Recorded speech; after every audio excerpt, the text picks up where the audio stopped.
All right. So I'm going to introduce our next speaker, Dr. Taha Sultan, who's joining us via Skype from North Africa tonight. He has been working on behalf of international humanitarian relief organizations and has extensive experience in providing aid and medical services to displaced and conflict-impacted persons across the Middle East and North Africa. Dr. Sultan has negotiated extensively with armed groups, liaised with governments, military, and other officials in order to support the humanitarian needs of all in his charge. His work includes providing humanitarian relief during the North African migration crisis, in which war-displaced persons migrated through North Africa to Europe. Dr. Sultan's passion for humanitarian relief work developed shortly after he entered dental school and has continued ever since. In 2008, he began volunteering with the Libyan Red Crescent during the conflict in Libya. He managed emergency response teams to aid the many casualties. He subsequently worked on diplomatic outreach with the Spanish Red Cross on migration issues in the Mediterranean region. Later, Dr. Sultan returned to the Libyan Red Crescent as Director of International Relations. During his most recent mission, he provided humanitarian relief to the war-affected and displaced populations in Iraq with the International Committee of the Red Cross. Governed by the principles of neutrality, Dr. Sultan has devoted much of his field work to diplomacy and negotiation between all relevant parties, with the ultimate goal of saving lives and protecting the human dignity of those he serves. So please join me in welcoming him.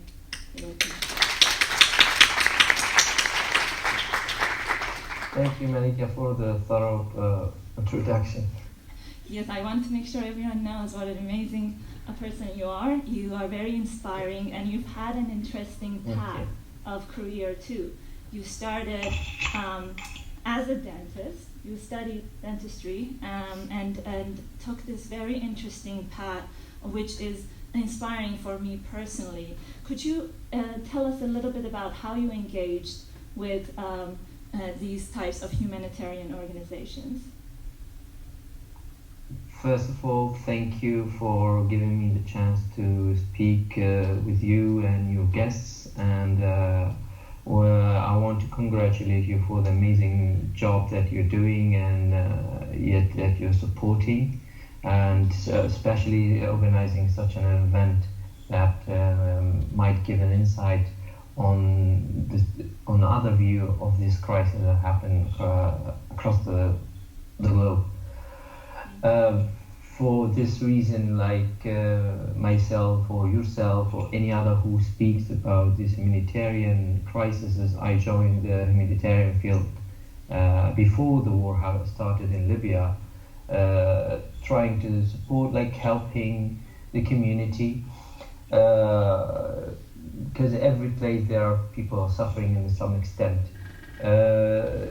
So it was a normal volunteering activity that I did with my friends, but once you get this feeling of the happy thank you people give you when you're just providing something, in your view it might be small, it might be little, but provided to certain people in need in a certain time of need, makes a huge difference for them in that moment, in that day. So this feeling is, we call it as an addiction to trying to provide more and to try to make a bit like of a change. You cannot really solve the problem or save the crisis, but the small act that you can do is enough with your capacity and is appreciated by the others. And I would say like the appreciation and this feeling is that kept me and my colleagues and many humanitarians around the world to keep doing it. So ever since I started the volunteering and humanitarian field, then each time the crisis aggravated, my responsibility grew.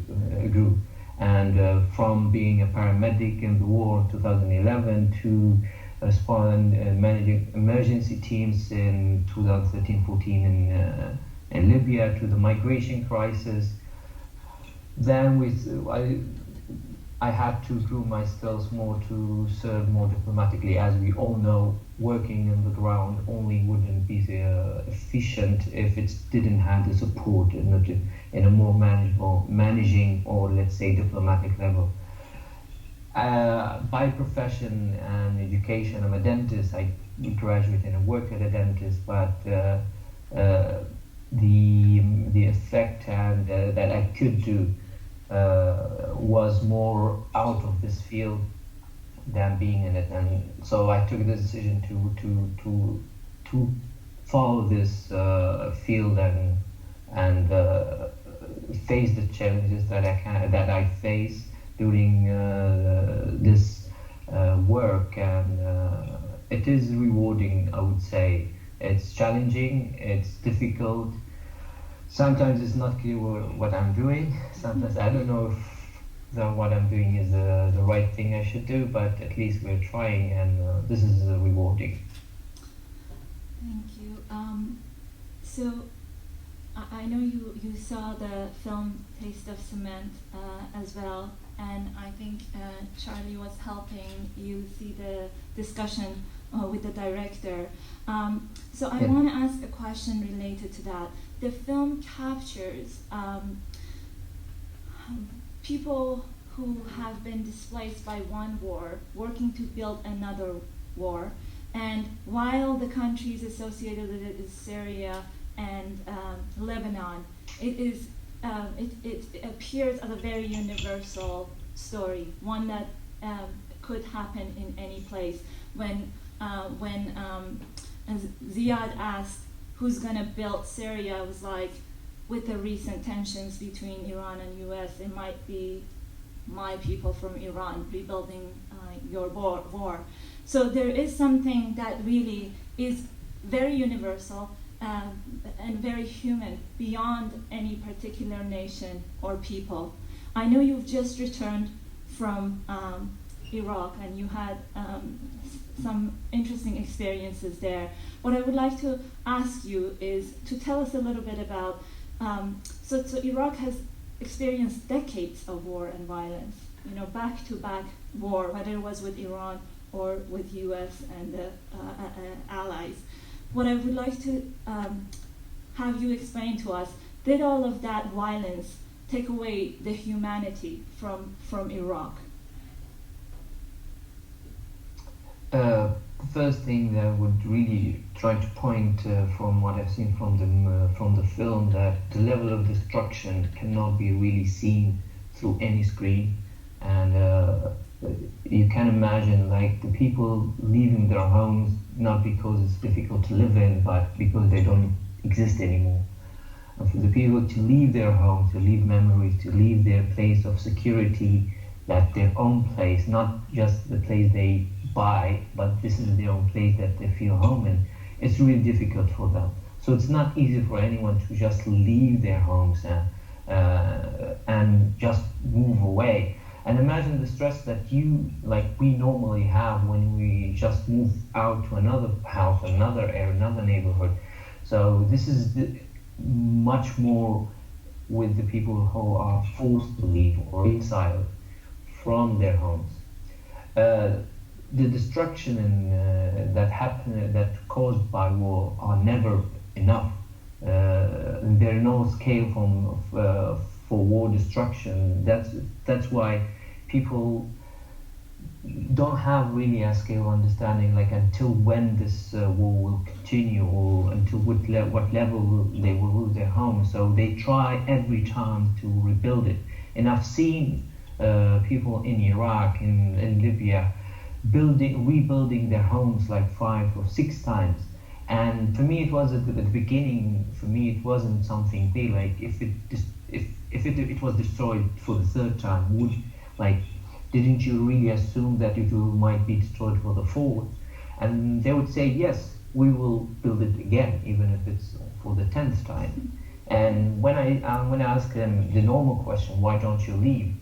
And why don't you just move and live somewhere else? And it's not that they live in the best place in the country or the most comfortable area, but they feel attached. And this is like a tree. They say, our roots are here. How do you imagine us to leave our roots? So even if we leave, we will come back and rebuild it. It doesn't mean that they have the means to rebuild it. It doesn't mean that they have the support to rebuild it. But they always find a way to rebuild it. And as long as they keep rebuilding, means that the hope is still there. Once they stop rebuilding, then they don't have hopes anymore. And I've seen it through the displaced people who stayed in camps, either in Libya or in Iraq. And also the ones who lived in other cities, and they secured job as well. And it's just 5 hours drive away from their place of origin. And they say, no, just a transitional. This is a transitional period for us. And by transitional, it has been like 7 years as a transitional for them. And they say that one day we will return, and one day we will build it. And the level of support that they give to each other, the level of understanding they give to each other to do that, is depending on it, and is supporting the main motivation to do that. So it doesn't mean that they need any kind of support to do that, but as long as they have hope, they will try to find a way to go back and to rebuild it. As I've seen in the movie, that these refugees who are building Lebanon, they feel that they're doing their part of keeping the hope in building the destruction of the wall, that they feel that they're a bit attached to it, that it happened to them before, so we might have the chance to do it for ourselves later. That's beautiful. I actually never thought of the film in that sense, that there is hope in the action of rebuilding, that these people who appear to be stuck in those environments are feeling, because that gives them hope for rebuilding of their own home. So I want to give the chance to the audience to ask any questions, and it could be regarding the film or any of the crises in Middle East that are going on. Yeah, I'll be happy to discuss or answer any question. I very much appreciate what you are doing and what you have been doing. A simple observation indicates that these days, when home becomes a place that you cannot go, so you remain away from home. And for a large number of people, this has become a kind of lifetime. That is no longer just exile, is exiled forever. So what has been your observations regarding these very individuals who are living in between, that is nowhere at home? Have you come to see such communities or people that somehow they no longer define home where their roots are? Because again, that kind of home has gone, and they have also changed during the period.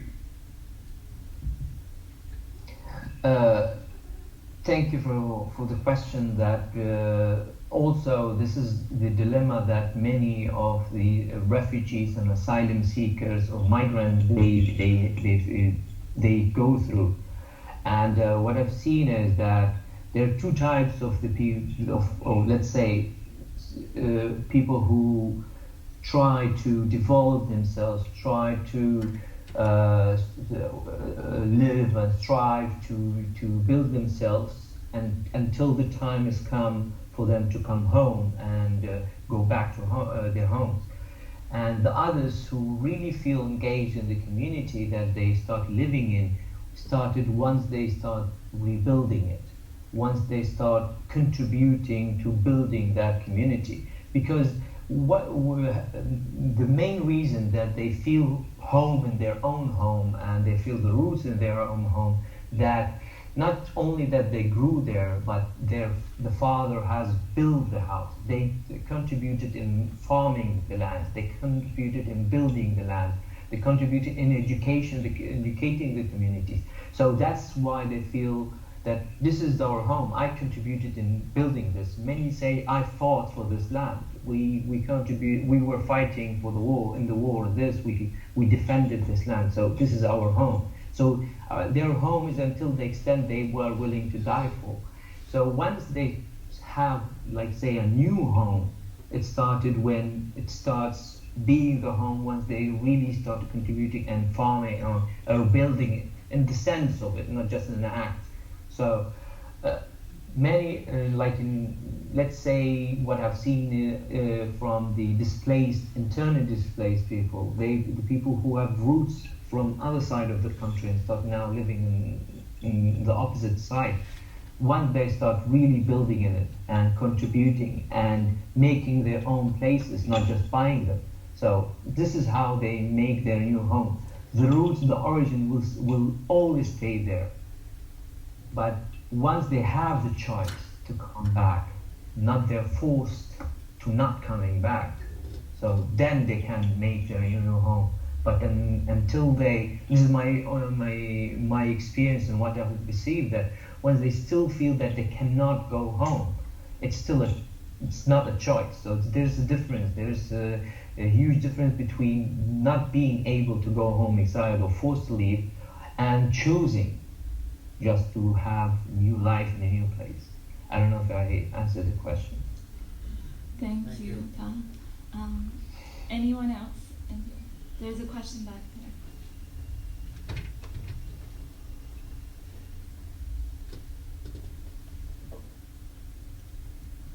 So I just want to ask you about what is your experience about the kids, because I assume that it is much more challenging when the kid detached from their home. What is your experience when you are observing this area that it is conflict there? And what happens, what emotional situation happens for the kids in these situations?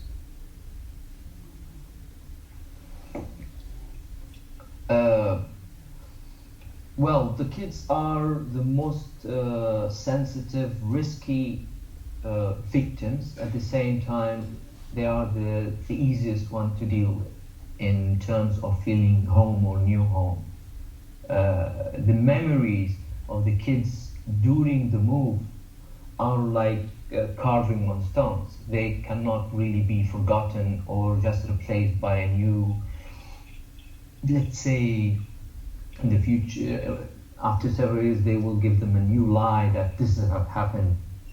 So the kids have a really strong memories, and what I've seen is that the parents might adapt and in the camp or in a new place and start to act in a way to be integrated or such. But once the kid has a new idea, it's very difficult. The old ideas, it's very, very difficult, and it takes time. At the same time, it's easy to make the kid integrate in engaging. What I'm saying here is that the kids are really neglected in this process in the camps. They are the least who are looked at, and they're the least are taken care of. And the mental impact that these kids have will always be there once they see the road, smell the sea, the ocean, hear the ocean. They will instantly remember the suffer that they went through. And the treatment that they get once they arrive on the shores or they get in the camps are the ones who determine the way they will feel about this, either the road of escaping or migrating, or the place they came from, or the place they just arrived to. So the system that the kids should be treated with is very delicate, that they should be educated in a way that this is not their fault. being evacuated or escape. And the parents' duty is very huge and very difficult for them to cover their emotion, cover their frustration, just to show their kids that they're better and they can live in a new place. So once the parents have grasped and once the parents are educated on how to deal with those kids in the camps or in the roads or a new place of living, this is what will determine how the kids will react on it. And either you will have mental impacted kids who will suffer for a long time before they will manage it, or you have a really productive humans that they can have a huge impact on the society, that they will return to their own society or the society that they are newly living in. So this is the delicate I don't know, process that it's really not giving enough attention to it.